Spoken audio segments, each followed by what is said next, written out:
HBO has officially picked up a Game of Thrones prequel series based on the Targaryen dynasty. It's called House of the Dragon, and it'll be based on George R.R. Martin's Fire and Blood book, chronicling the rise and fall of House Targaryen. It takes place about 300 years before the events of Game of Thrones and features a lot of dragons and fire and blood.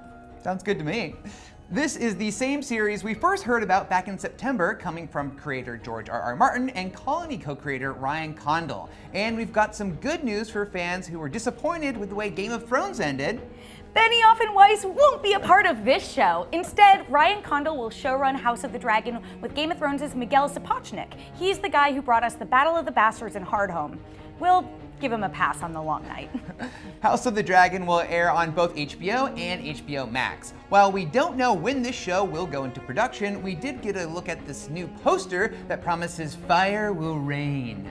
HBO announced the House of the Dragon series pickup during their Warner Media investor presentation. It was a nice way to round out a busy news day that started with Deadline breaking the disappointing news that the other Game of Thrones prequel pilot in the mix, supposedly called The Longest Night, wasn't getting picked up to series as previously expected. HBO had ordered a pilot for the show, which would have explored the Age of Heroes, the origins of the White Walkers, and even would have had some White Walkers, though notably would have been lacking in any Targaryens. The show came from Kingsman's Jane Goldman and was co-created by George R.R. Martin and would have starred Naomi Watts in the lead role. Deadline reports that the news of the pilot not going forward comes after a lengthy post-production and rumors about issues during filming in Northern Ireland. So why Targs over Starks? Maybe HBO is still pissed about the way the final season of Game of Thrones treated Daenerys Targaryen. Or maybe the history of the Targaryens had a bit more room for exploration and political intrigue than what we imagined would have been a more action-packed and mythology-heavy Age of Heroes series.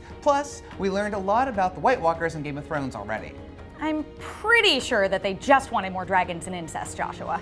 On that note, whatever the reason, we'll have plenty more coverage of House of the Dragon as we learn more in the coming weeks and months. But what do you think of all this Game of Thrones prequel news? Are you glad the Targaryen spinoff was the one to get the green light? Let us know in the comments. And for more news from IGN Now, check out the details on a new Green Lantern TV series, also announced during the same presentation, and why Benioff and Weiss aren't doing their Star Wars trilogy. Hallelujah. Thanks for watching. Be sure to follow and subscribe for more from IGN.